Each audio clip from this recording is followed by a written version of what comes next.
Gimana jadinya kalau ada sepasang orang tua yang merawat anak pertama mereka dengan penuh kasih sayang, pakaian yang bersih, asupan makanan yang cukup, dan nutrisi yang terjaga, tapi di saat yang bersamaan secara sadar mereka juga membiarkan anak kedua mereka yang baru berusia 4 bulan membusuk perlahan di rumah yang sama. Itulah tragedi tak masuk akal yang menimpa seorang bayi kecil bernama Sterling Kohn, di mana ia dikurung di dalam sebuah kamar tidur yang panas dan pengap. Berada di atas kursi ayunan bayi tanpa pernah diangkat, dimandikan, apalagi diganti popoknya, hingga akhirnya ia meninggal dunia dengan kondisi yang sulit untuk dibayangkan. Kali ini kita akan membahas salah satu kasus paling kejam tentang penelantaran anak di Amerika Serikat. Jadi siapa sebenarnya orang tua dari bayi malang ini dan bagaimana bisa kejahatan tersebut terjadi? Bersama saya Margareta, mari kita mulai ke pembahasannya.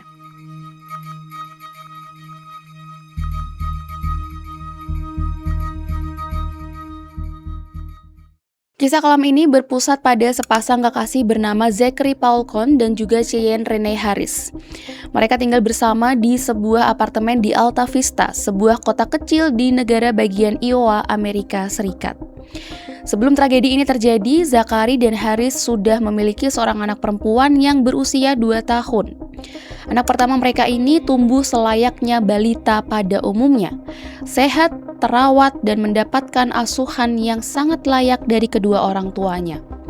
Lalu pada bulan Mei di tahun 2017, Cheyenne melahirkan anak kedua mereka, seorang bayi laki-laki yang diberi nama Sterling Daniel Kohn. Di bulan-bulan pertama kehidupannya bisa dibilang tidak ada tetangga yang menyadari adanya keanehan. Zachary bekerja sebagai sopir truk untuk menafkahi keluarga, sementara Harris berada di rumah sebagai ibu rumah tangga. Sebuah rutinitas yang terdengar sangatlah wajar bagi sebuah keluarga. Namun di balik dinding apartemen mereka, sebuah penelantaran yang sangat ekstrim sedang terjadi. Bukannya dirawat dengan penuh kehangatan, bayi Sterling justru diasingkan di sebuah kamar tidur terpisah. Puncak dari mimpi buruk ini terungkap pada tanggal 30 Agustus 2017. Hari itu, Zachary dengan santai menelpon 911 untuk meminta ambulan. Ia melaporkan bahwa bayinya telah meninggal. Okay, what's going on? Around 9, my girlfriend went to feed our son, and then about 11 or 11:30, she went to check on him, and he was gone. Gone meaning? He died. Kemudian saat para petugas tiba di lokasi, Zachary dengan wajah tanpa emosi mengantarkan mereka ke sebuah kamar. Di dalam kamar yang sangat panas, berbau menyengat, itulah petugas menemukan Sterling dalam kondisi sudah tidak bernyawa. Ia ditemukan sedang duduk di atas sebuah ayunan bayi dengan pakaian yang sudah mengeras dan kaku karena kotoran. Matanya terbuka menatap kosong dan suhu tubuhnya sudah dingin. Saat diinterogasi awal, Zachary beralasan bahwa Harris, sang ibu, baru saja memberi makan bayi itu di pagi hari dan merasa semuanya baik-baik saja. Sebelum akhirnya ia mengecek ke kamar dan menemukannya sudah tidak bernyawa beberapa jam kemudian. Did you take him out of the swing, or is he still in the swing? He was still in the swing. Okay. Then what happens after he gets out? After some freaking out and having no idea what to do or say, he called the ambulance. Tapi bukti di tempat kejadian dan hasil pemeriksaan medis pada akhirnya menceritakan fakta yang jauh lebih mengerikan daripada kebohongan sang ayah. Setelah jenazah Sterling dibawa untuk diotopsi oleh tim pemeriksaan medis, fakta-fakta mengerikan pun satu persatu mulai terkuak di persidangan. Kepala Pemeriksa Medis Negara Bagian yaitu Dr. Dennis Klein menemukan bahwa saat meninggal, berat badan Sterling bahkan tidak sampai 7 pon atau sekitar 3,18 kg, yang bisa dibilang ia sangat kurus karena pada usia tersebut, bayi normal seharusnya memiliki berat badan sekitar 5 kg.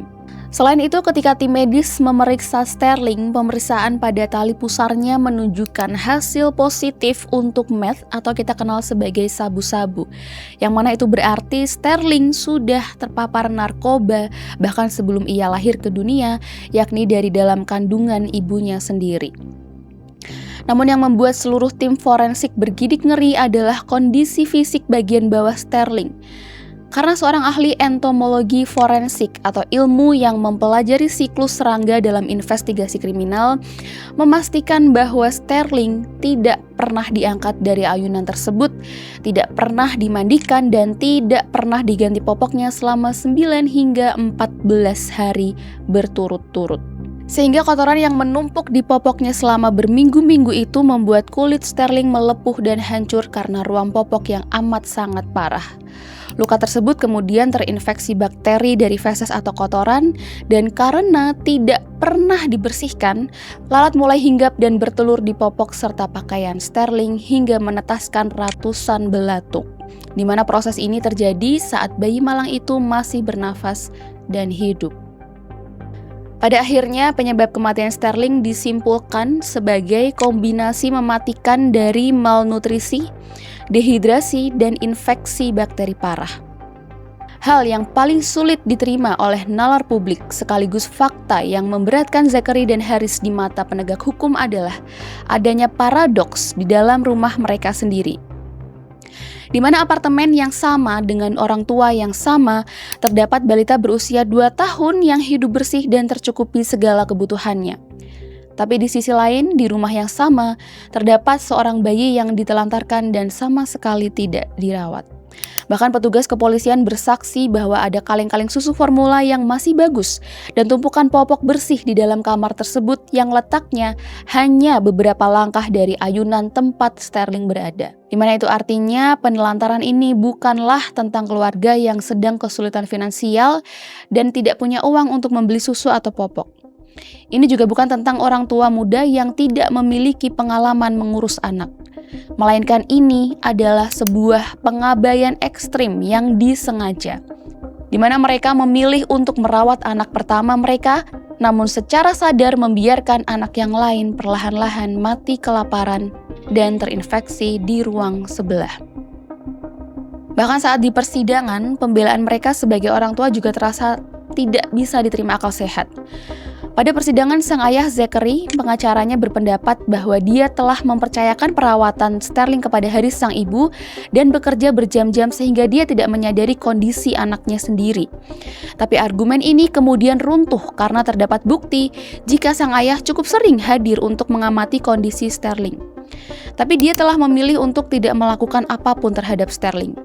Yang lebih parah lagi, sang ayah pada akhirnya pun mengakui bahwa dia merawat anjingnya dengan lebih baik daripada yang dia lakukan pada anaknya Sterling yang baru berusia 4 bulan. Sementara dari pihak Harris sang ibu, tim pengacaranya mencoba menggunakan pembelaan bahwa ia menderita depresi pasca melahirkan atau postpartum depression dan sedang berada di bawah pengaruh obat-obatan sehingga mengganggu kemampuannya untuk merawat anak. Ditambah lagi, salah seorang teman Zachary yaitu Jordan Clark yang sering berkunjung ke apartemen mereka mengaku di persidangan bahwa ia sama sekali tidak tahu jika mereka berdua juga memiliki bayi laki-laki. Selain itu, Clark juga bersaksi bahwa mereka berdua mengonsumsi narkotika dan ia juga mengaku rutin menjual obat-obatan tersebut kepada mereka dengan nilai sekitar 20 hingga 40 dolar Amerika Serikat setiap minggunya. Dari persidangan itu secara singkat bisa disimpulkan bahwa ketika Sterling sedang menderita karena lalat dan belatung yang merayap di kulitnya selama berhari-hari, orang tuanya justru memilih untuk merawat diri mereka sendiri serta putri mereka dan tidak melakukan apapun untuk Sterling yang sedang menderita. Namun terlepas dari semua pembelaan mereka, juri di pengadilan tidak termakan oleh alasan apapun. Dengan semua bukti yang memberatkan, pihak kepolisian menetapkan orang tua Sterling yakni Zachary Cohn dan juga Cheyenne Harris sebagai tersangka utama. Dan pada akhirnya para juri di persidangan memutuskan bahwa pasangan tersebut bersalah penuh atas pembunuhan tingkat pertama dan penelantaran anak yang menyebabkan kematian. Keduanya juga mendapatkan vonis yang sama, yaitu dijatuhi hukuman paling maksimal di negara bagian Iowa, yaitu hukuman penjara seumur hidup tanpa kemungkinan pembebasan bersyarat. Nah, jadi itu tadi pembahasan kita mengenai tragedi memilukan dari seorang bayi yang bernama Sterling Cohn. Sebuah kisah kelam yang mengingatkan kita bahwa monster di dunia ini juga bisa berupa sosok yang seharusnya menjadi pelindung utama, yaitu orang tua sendiri. Meskipun kedua orang tuanya telah mendapatkan hukuman, tetapi hukuman itu pun rasanya tidak bisa sepenuhnya membalaskan apa yang telah dialami oleh Sterling. Karena selama 4 bulan ia hidup, dan dalam waktu sesingkat itu, ia sudah mengalami penderitaan yang bahkan bisa dibilang sangatlah mengerikan. Kasus ini juga mengingatkan kita semua bahwa perlindungan anak bukan hanya tanggung jawab orang tua. Ini adalah tanggung jawab kita bersama. Tetangga, teman, tenaga medis, pekerja sosial, lingkungan, semuanya punya peran. Dan kadang satu laporan yang tepat waktu bisa menjadi perbedaan antara hidup dan mati. Gimana menurut kalian mengenai kasus kelalaian Zachary dan Harris ini? Coba tulis di kolom komentar. Sekian video kali ini, semoga pembahasan kali ini bisa menjadi pengingat untuk kita semua, apalagi untuk teman-teman semua yang sudah menjadi orang tua dan sudah punya anak. Semoga kejadian seperti ini tidak pernah terjadi lagi dimanapun.